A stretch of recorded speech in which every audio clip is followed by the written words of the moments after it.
নমস্কার, আমি শীর্ষেন্দু। আজকে 8th মে 2026, এখন বাজে হচ্ছে বিকেল 6টা 21। তো আজকে আমরা ডিসকাস করবো যে আজকে মার্কেটে আমরা কিভাবে কি ট্রেড করেছি, আর হচ্ছে আমাদের প্রফিট অ্যান্ড লস স্টেটমেন্ট কি বলছে, আর কালকে আমরা মানে সোমবার দিন আমরা কিভাবে ট্রেড করতে পারি। আমরা কন্টিনিউয়াসলি কদিন ধরে ডিসকাশন করছি যে মার্কেট কোথায় কোথায় সাপোর্ট আর রেজিস্ট্যান্স নিয়েছে। আমি সেই ডিটেলস আর খুব একটা বেশি যাচ্ছি না। এই রেঞ্জটা মোটামুটি আপনাদের লাস্ট কদিনের ভিডিওতে সবার কাছেই ক্লিয়ার।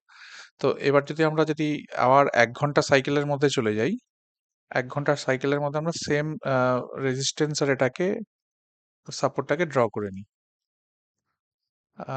কুইকলি চলে যাচ্ছে আবার ১৫ মিনিটে। সেম কাজ। আচ্ছা, এবার কালকে আমরা কি বলেছিলাম? কালকে আমরা এখানে মার্কেট যখন চলছিল এরকম জায়গাতে, মার্কেটে লাস্ট কদিন ধরেই প্রচুর রকম ইনিশিয়াল টাইমে একটা করে সেল অফ আসছে। দিয়ে ওপরের হাই ক্রস করে বুলিশ মোমেন্টাম দিয়ে উপরে ক্লোজ করছে। আর নেক্সট দিনও সেভাবে মোমেন্টাম কন্টিনিউ হচ্ছে। তো কালকে মনে হচ্ছে 7th মে তেও সেম জিনিস কন্টিনিউ হয়েছিল। 7th মে তে এটা কন্টিনিউ হওয়ার পরে প্রথমেই একটা স্ট্রং বিয়ারিশ ক্যান্ডেল এখানে তৈরি হয়েছে।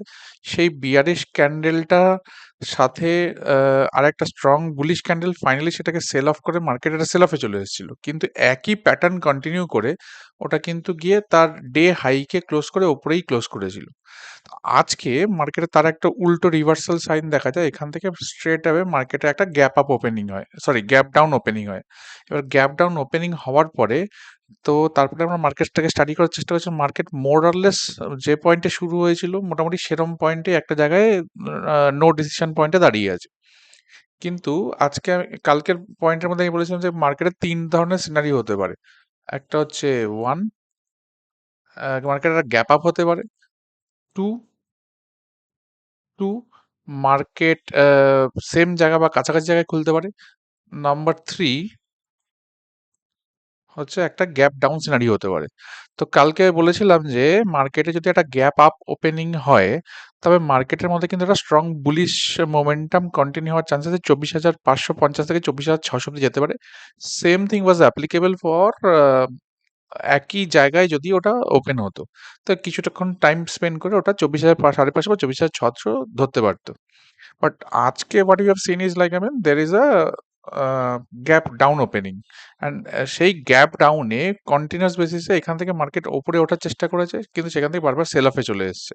তো আজকে আনফরচুনেটলি আমি অনেকটা ক্যাপিটাল লস করে ফেলেছি। সেই ক্যাপিটালের মধ্যে ইনিশিয়ালি এই যে এটা যদি 50 মিনিটের সাইকেলে দেখেন, এই স্ট্রং যে একটা ক্যান্ডেল তৈরি হয়েছিল যেখানের মধ্যে মেজরিটিটা ও রিকভার করে বুলিশ একটা প্যাটার্ন তৈরি করেছিল। তারপরে আমি অ্যাকচুয়ালি চেষ্টা করেছিলাম যে আহ, এই অবধি মার্কেটে একটা মুভমেন্ট হওয়ার, যদি এখান থেকে সেল অফ আসতো মার্কেট যেন তারপরে সেল অফ আসে।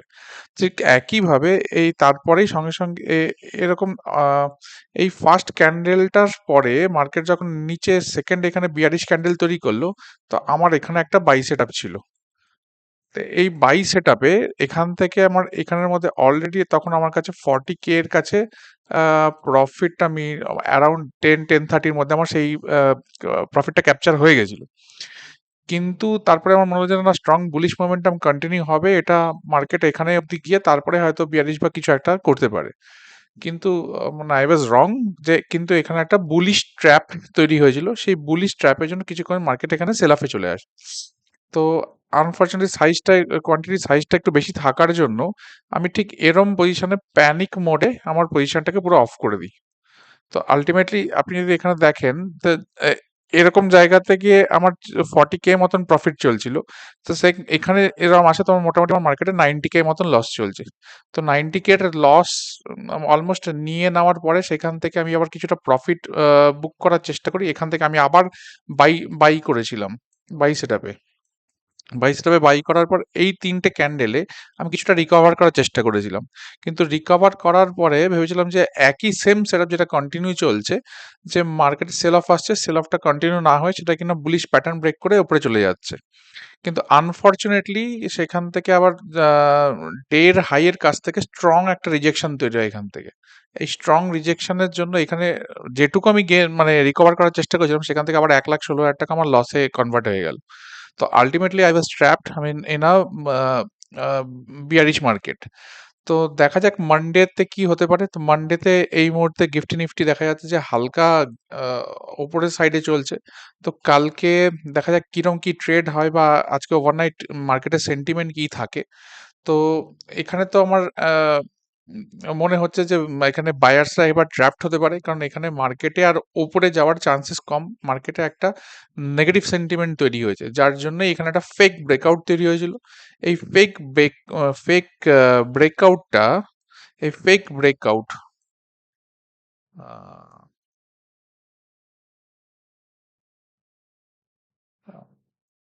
এই ফেক ব্রেকআউট এখানে স্টে করতে পারেনি। তারপরে মার্কেট সেল অফে চলে এসেছে। তো আবার উপরে গেছে টেস্ট করতে সেম লেভেল, ওখান থেকে আবার স্ট্রং সেল অফে চলে এসেছে। তো এবার মার্কেটে যদি হালকা গ্যাপ আপ ওপেনিং হয় তাহলেও আমার মার্কেটের মোমেন্ট এরকম জায়গাতে গ্যাপ আপ ওপেন হতে পারে অ্যারাউন্ড 24,302। এবার এখান থেকে মার্কেট সেল অফে এসে আইডিয়ালি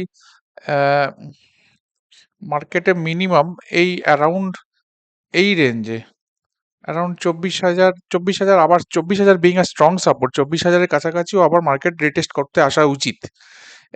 এটা যদি হালকা গ্যাপ আপ ওপেনিং হয়, যদি স্ট্রং গ্যাপ ডাউন ওপেনিং হয় তাহলে হচ্ছে যে একবারে ধরুন 24,000 পড়ে গেল, যেটা লাইকলিহুড আমি কম মনে হচ্ছে।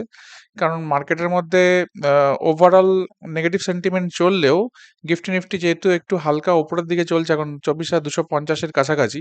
তো আই এম নট সিওর যে কালকে ঠিক মানে সোমবার দিন ঠিক কিরম জায়গা থেকে মার্কেট ওপেনিং হবে। তো আমার চোখে মার্কেট কিন্তু অলমোস্ট এখানে একটা নেগেটিভ সেন্টিমেন্ট বানিয়ে ফেলেছে।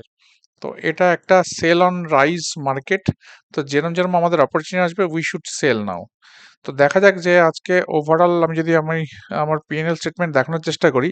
আপনারা এখানে দেখবেন যে আহ, এখানে ইনিশিয়ালি যেটা বললাম সকাল 10টার মধ্যে একটা প্রফিট বুক করা ছিল, সেই প্রফিটটা বুক না করার জন্য তো সেটা মোটামুটি আমাকে প্রায় 70,000 টাকা মতন লস দিচ্ছিল। তো তারপর উল্টো দিকে আবার রিকভারি ট্রেড নিতে গিয়ে সেটা আলটিমেটলি আমি লসেই কনভার্ট হয়েছে। তো এখন পর্যন্ত ওভারঅল আমি এটার মধ্যে 86,000 এর ওভারঅল লসে আছি। দেখা যাক মানডেতে আমরা কিভাবে কি প্ল্যান করা যায় এটাকে রিকভার করার জন্য। তো আজকের ভিডিওটা এই পর্যন্তই।